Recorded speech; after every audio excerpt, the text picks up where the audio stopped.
Salut les devins, c'est Saikyo. Il nous a été révélé il y a très peu de temps les spoilers des épisodes 88 à 92 de Dragon Ball Super, ce qui fait qu'on va parler des épisodes jusqu'à la toute fin du mois de mai. Autant dire qu'on va prendre vraiment beaucoup d'avance sur tout ce qui va se passer dans DBS. Et aujourd'hui alors, ce que je vais vous présenter, ce sont les titres des épisodes 88 et 89, mais aussi leur preview du magazine japonais Weekly Shonen Jump. Et en plus de ça, on a aussi le programme télé japonais qui nous a révélé les titres des épisodes 90 à 92 y compris. Uniquement les titres sans résumé, mais vous allez voir qu'ils sont déjà pas mal explicites. Et comme à mon habitude, je remercie énormément Yonkou Prod sur Twitter, Ken Xiro et Herms98 pour les traductions en anglais, Inda de la chaîne Inda to the World pour les traductions depuis l'anglais vers le français, sa chaîne est en description comme d'habitude si vous voulez la soutenir. Et je vous mets également les liens des sites connus et populaires comme dragonballsuper-france.fr et dbz.com en description. Comme d'hab, si vous voulez vérifier l'info par vos propres yeux, vous pouvez le faire. Alors on commence avec la preview qui a été mixée justement pour une fois dans le Weekly Shonen Jump. C'est une chose qui est rare, d'habitude le Weekly Shonen Jump nous donne une preview par épisode, mais là ils ont mixé l'épisode 88 et 89 sur un même visuel. Alors au niveau des visuels qui nous sont donnés, il n'y a rien de nouveau, du Gohan, voilà, du Tenchin Han avec du Chaoz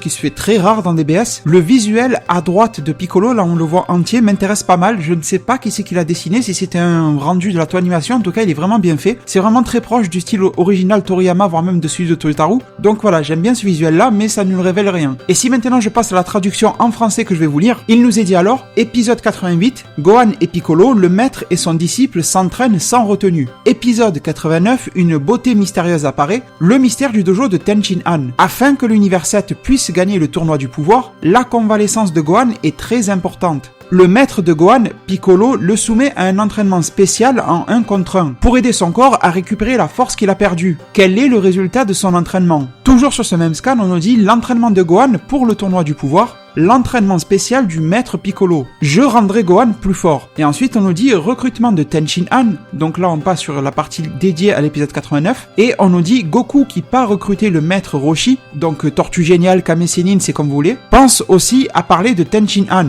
Cependant, quelques soucis ont perturbé l'ouverture du dojo de Tenchin Han. Alors tout ça, déjà, ça fait référence à des précédents spoilers qu'on a déjà eu. Je vous ai déjà présenté sur la chaîne une vidéo qui parlait justement des spoilers des épisodes 87, 88, 89 et peut-être 90, je sais plus. En tout cas, c'est sur la chaîne et je vous mets le lien en description. C'est complémentaire, donc je vais pas répéter les deux informations. Je vais parler dans cette vidéo comme si vous connaissez déjà les infos qui nous ont été données. Et justement, pour qu'on puisse mieux comprendre cet épisode 88 de DBS, je pense qu'il faut que je vous donne dès maintenant le titre de l'épisode 90, qui est Dépasser les limites, Goku contre Gohan. Et en vous faisant remarquer que si vous le traduisez littéralement depuis le japonais, l'anglais, etc., ça donnerait plutôt Casser les murs, Goku contre Gohan. Mais l'expression casser les murs, surtout pour les anglophones, théoriquement ça veut dire dépasser les limites, je pense que vous êtes tous d'accord. Alors on parlera des épisodes 91 et 92 ensuite, maintenant on va focuser sur ce cas de Gohan et de Piccolo. Alors il nous est dit que le maître et le disciple s'entraînent sans retenue. Oui bien sûr Gohan, même si ce rapport avait été un petit peu perdu avec le temps, c'était plus une notion de respect qu'il y avait entre les deux, mais ce qu'ils disent est cohérent, et en plus on nous met l'accent tout au long de ce que je vous ai lu, je pense que vous l'avez remarqué, et même dans la preview d'épisode 88, comme quoi Piccolo ne va pas y aller de main morte. Donc ça c'est déjà un bon point, parce que ça veut dire qu'on va avoir de la bonne action visuellement, et dernièrement on n'en a pas trop dans les épisodes de DBS, et en plus ça veut dire que l'entraînement de Gohan ça va pas être de la merde, ça va être quelque chose qui va vraiment avoir de l'effet. Et si on revient sur les phrases qui nous sont données dans le résumé, on nous fait comprendre alors que pour que l'univers 7 puisse gagner carrément, ça veut dire que Gohan est un élément hyper important et central justement de ce tournoi, et le choix de mots qui a été utilisé, le mot convalescence de Gohan, qui serait très importante, m'a un petit peu interpellé. J'ai du mal à comprendre ce qu'ils entendent par convalescence. Est-ce que c'est une forme imagée pour nous faire comprendre que les pouvoirs de Gohan sont endormis un peu comme malade, on va dire, ou une sorte de déprime de ses pouvoirs, ce serait un petit peu ça. Et du coup, voilà pourquoi la période de convalescence est nécessaire, de remise en forme. Et donc, Piccolo le soumet à un entraînement spécial en 1 contre 1 pour aider son corps à récupérer la force qu'il a perdue. Et vis-à-vis de tout ça, de tout ce qui nous est dit, je pense que l'entraînement de Gohan va être très difficile. Déjà, Piccolo, quand il se met à entraîner quelqu'un, il est super rude avec lui. Et surtout que DBS essaye de reprendre le caractère des personnages qu'ils avaient au début de la série. Donc là, on va plus avoir droit à un Piccolo en mode mentalité début de DBZ pour prendre l'animé, plutôt que Piccolo Arc-Bout qui était un petit peu assagi. Vous avez dû remarquer que Goku, Vegeta et tout ça, on a l'impression dans DBS de retrouver leur caractère qu'ils avaient à l'époque, mis à part pour l'aspect père de famille qui est devenu Vegeta, qui était inexistant à l'époque, mais à part ça, on dirait qu'ils sont revenus sur leurs aspects primitifs de Saiyan et tout ça. Et je suis convaincu que ça va être la même chose avec Piccolo. On a même vu une image promotionnelle qui a fuité sur Twitter grâce à Gogeta AF, dans laquelle on voit Piccolo qui prend la paire de lunettes de Gohan et qui l'écrase entre ses mains. Donc je pense vraiment que Gohan va se faire maltraiter par Piccolo dans tous les sens du terme, physiquement et mentalement. Parce que là, Piccolo, pour le moment, il est au niveau pour rivaliser avec Gohan. La prestation que Gohan a fournie face à la Venda, Piccolo est largement capable d'y résister. Après, si Gohan retrouve un bon niveau de SSJ2, ça peut devenir compliqué pour Piccolo. Et bien sûr, si Gohan retrouve sa forme mystique, alors là, c'est un gros problème pour lui. Et c'est pour ça que déjà, je pense que le côté spécial de cet entraînement 1 contre 1 de Piccolo et Gohan sera le fait que Gohan va se faire maltraiter vraiment au sens du terme. Je pense que ça sera ça la spécificité de l'entraînement, c'est pas comme un Goku contre Vegeta qui vont se mettre des coups, combattre, esquisser des petits sourires en coin et voilà, ils vont profiter même de leur entraînement. Là, je pense que Gohan va passer un très mauvais quart d'heure et on nous pose la question, quel est le résultat de son entraînement? Alors, si vous voulez mon avis à chaud sur ça, je dirais que à la fin de cet entraînement avec Piccolo en épisode 89, que Gohan aura retrouvé un niveau de forme potentielle éveillée, sa forme ultime ou mystique, vous l'appelez un petit peu comme vous voulez, ça me dérange pas. Mais pour le moment, ça me semble un petit peu trop précipité en fait, que Gohan puisse ressortir en un seul épisode plus fort qu'il ne l'était avant. Pourtant, Piccolo dit je rendrai Gohan plus fort. Bon, c'est bien, ça prouve que Piccolo veut faire preuve de motivation justement à arriver à rendre Gohan plus fort qu'avant. Mais je vais vous présenter la manière dont je verrai bien l'entraînement de Gohan se dérouler, vous allez me dire en zone commentaire si vous êtes d'accord ou pas. Je verrai bien une première phase de maltraitance complète, physique et morale avec Piccolo qui va le rabaisser, qui va lui dire des choses méchantes et qui va lui faire des choses, voilà, comme lui casser ses lunettes, lui mettre vraiment de sales coups, voilà, vraiment le défoncer complètement, lui rappeler de très mauvais souvenirs et faire en sorte que le corps de Gohan et son esprit s'éveillent un minimum jusqu'à retrouver sa forme de potentiel éveillée, celle qu'il a utilisée contre Super Buu. Et ensuite, du coup, si l'on part 2 épisodes plus tard, je crois qu'à l'instant je viens de dire épisode 89, mais Gohan et Piccolo c'est épisode 88, pardon, et 2 épisodes plus tard, on a l'épisode 90 qui nous parle de dépasser les limites Goku contre Gohan.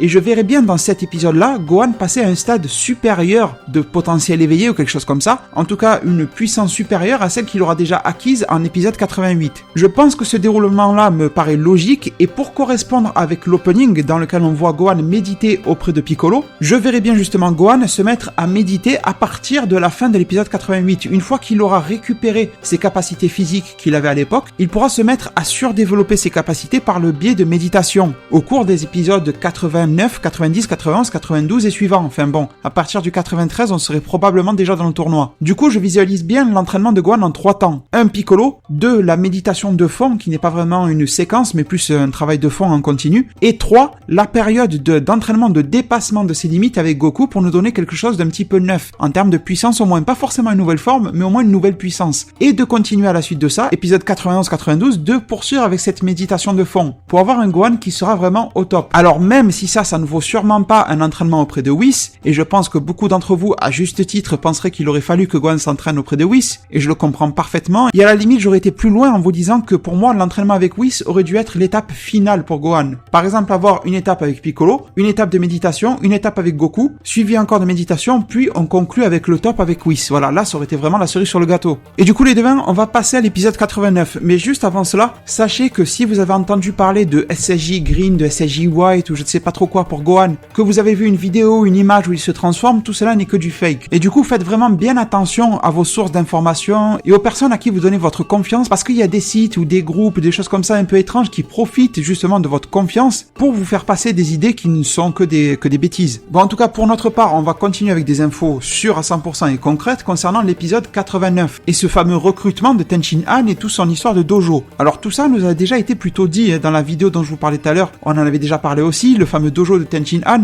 On nous avait dit qu'une beauté mystérieuse était censée arriver justement, une jeune fille qui est inconnue, qui répondrait au nom de Yurine. Il y a beaucoup de rumeurs folles qui tournent autour d'elle, ça serait la nouvelle fille Saiyan, ça serait la fille Broly, enfin, il y a beaucoup de choses qui tournent. Moi je ne pense pas que ce soit ça et je reste toujours dans ma première optique, que ça soit Lunch, le fameux retour de Lunch dans DBS. La fameuse fille qui avait une sorte de capacité, de pouvoir de se transformer à chaque fois qu'elle éternuait en version gentille ou en version méchante, blonde ou brune. Et quand je lis le court résumé et qu'on nous dit que Tenshin Han essaye d'ouvrir son dojo, que Kame Sennin est là-bas sur place mais qu'il y a des perturbations qui l'empêchent de vraiment ouvrir son dojo, je suis encore plus confronté dans l'idée que l'auto-animation est en train de rallonger ses épisodes, ça on l'a tous vu, l'épisode 87 de DBS en est la preuve parfaite, et que Lunch sera probablement cette Yurine qui aura changé de nom parce que son alter ego méchante la blonde a fait trop de conneries et du coup il fallait changer d'identité. Je vais dire un truc fou mais ça serait drôle et puis ça collerait avec le personnage, qu'elle ait changé une dernière fois d'identité, qu'elle ait trouvé un peu dans un délire comme le début de Dragon Ball avec Baba la sorcière et tout ça, il y avait des sources magiques, ce genre de choses chose, surtout dans les rajouts de la Toei, c'est vrai. Mais justement, vu qu'on est dans des rajouts de la Toei de DBS, pourquoi pas? Comme quoi, le personnage de Lunch aurait trouvé une sorte de source magique, de breuvage, de potion, qui fait que ces deux formes ne font plus qu'une, et qu'elle a donc encore changé d'apparence physique, et qu'elle a changé de nom pour ne plus être reconnue du tout. Et ça pourrait donner une sorte de finalité et d'équilibre au personnage de Lunch, qui déjà a été énormément oublié dans la série, et ça pourrait permettre de la réintroduire sans avoir à se farcir un personnage qui va éternuer et changer d'humeur à tout moment. Honnêtement, c'est vraiment de la réaction à chaud que je vous fais là, j'ai eu l'idée là d'un coup, je suis honnête, j'ai pas calculé ça. Dites-moi en commentaire ce que vous pensez de cette idée-là, d'avoir une sorte de nouvelle Lunch évoluée, on va dire. Et ça serait drôle justement de voir que comme cette nouvelle Lunch a fusionné, en gros,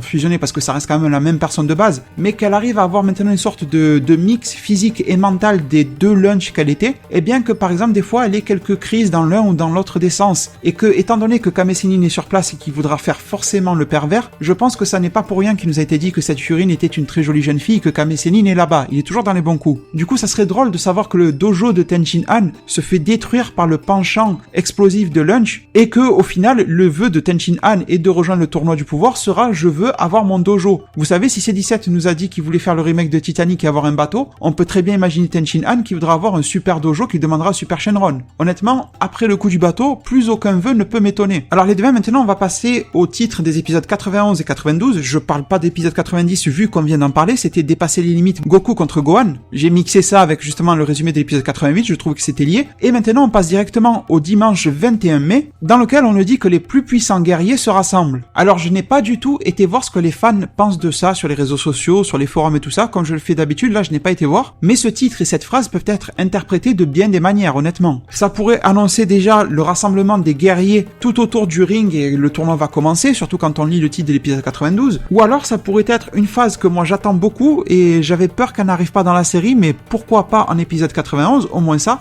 de recrutement et de rassemblement dans chaque univers des 10 guerriers les plus forts qui nous soient déjà présentés. Alors c'est sûr qu'en 20 minutes d'épisode, on ne pourra pas voir chaque Akaishin, etc., chaque dieu en train de recruter ses mortels. Mais on pourrait voir, voilà, une sorte de phase de briefing dans chaque univers, voir un petit peu quelles sont les consignes des Akaishin, des Kaioshin, de dire, ah ben foncez sur Goku, ou alors évitez-le parce qu'il est dangereux, ça peut être aussi une solution. Ou voir si justement les Akaishin se sont mis d'accord sur une condition commune de tous foncer sur l'univers 7. On peut imaginer pas mal de choses à ce moment-là, et d'avoir des plans séparés sur chaque univers avec les équipes qui font un peu le débriefing d'avant-match, c'est un peu ça, et de voir la quasi-totalité des guerriers qui nous soient présentés. Ça m'étonnerait pas que même en épisode 91, on ne voie pas forcément tous les combattants, ou que certains soient mystérieux, qui portent une cagoule, une capuche encore, ou quelque chose comme ça m'étonnerait pas. Un masque, enfin bon, plein de choses. Mais qu'on ait une tendance globale du design de à peu près tous les combattants. Et l'épisode 92 nous dit alors, en tout cas son titre, tous les membres ne sont pas là, point d'interrogation. Alors ça, c'est très intéressant. Ça peut vouloir dire aussi plein de choses. Et il y en a une qui m'intéresse beaucoup, vous allez comprendre. La première, c'est qu'on pourrait imaginer difficilement, j'insiste bien sur le mot difficilement, sur le fait que des univers aient perdu leur courage et ne soient pas présentés au tournoi. Mais comment pourrait-il fuir à la fureur de Zeno et à sa destruction? On pourrait aussi penser que certains membres de certaines équipes ne sont pas là, que dans certains univers il n'y a pas suffisamment de combattants pour arriver au nombre de 10. D'ailleurs, c'est même une question qu'on s'était posée pour l'univers 11. Est-ce qu'il y aura suffisamment, vous savez là où il y a les Pride Troopers,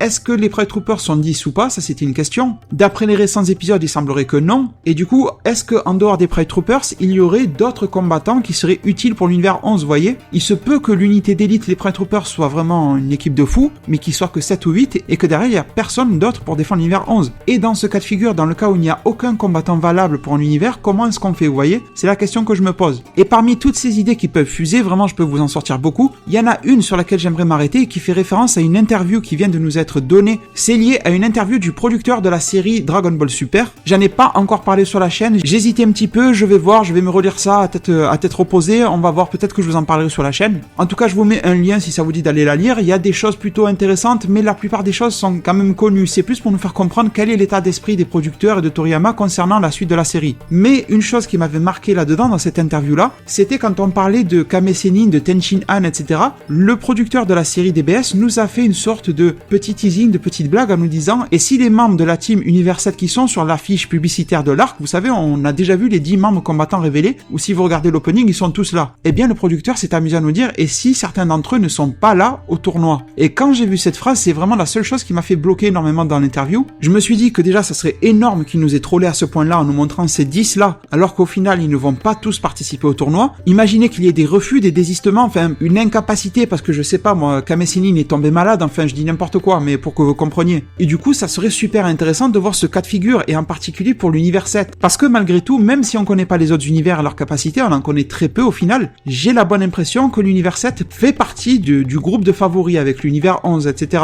Même si dans l'univers 7 il y a des gars plutôt faibles comme Kame Sennin et Tenchin Han, les récents épisodes nous ont montré qu'au final c'est vraiment pas que la puissance qui compte, mais le teamwork, le travail d'équipe. Et pour ça, l'univers 7 est hyper bien placé. C'est pour ça que j'attends de voir quelle va être la faille de ce fameux univers 7 dans ce tournoi. Ils ne peuvent pas être parfaits sur tous les points, sinon le tournoi serait vite fini. Alors honnêtement, les devins c'est un petit casse-tête, parce que déjà j'ai pas assez d'éléments pour vous dire si oui ou non tous ces participants-là seront vraiment au tournoi. Exemple Kame Sennin ou Tenchin Han, on va dire que ce sont les deux les plus sujets à discussion. J'aurai la grande intuition de vous dire que oui, ils vont tous y être, tels qu'on les voit sur l'affiche, ils vont tous y être les 10, exactement pareil. Mais honnêtement, quand on lit l'interview et quand on lit ce titre-là, tous les membres ne sont pas là, ça nous fait nous poser pas mal de questions, honnêtement. Et du coup, à ce jour-là, le 24 avril 2017, ma petite conclusion est hyper simple, et elle ne peut pas être plus développée que ça, sinon ça serait vous mentir. Donc je préfère en faire peu et être honnête qu'en faire beaucoup et vous raconter des salades. Mais elle est tout simplement que concernant ces fameux membres, déjà la plus grosse probabilité c'est que les membres d'autres univers ne soient pas là, ça serait nettement plus facile à gérer scénaristiquement. Après, côté univers 7, moi je serais très curieux, je serais très content même de voir que ce risque est pris de la part de Toyotaru, de Toriyama et de la Toanimation,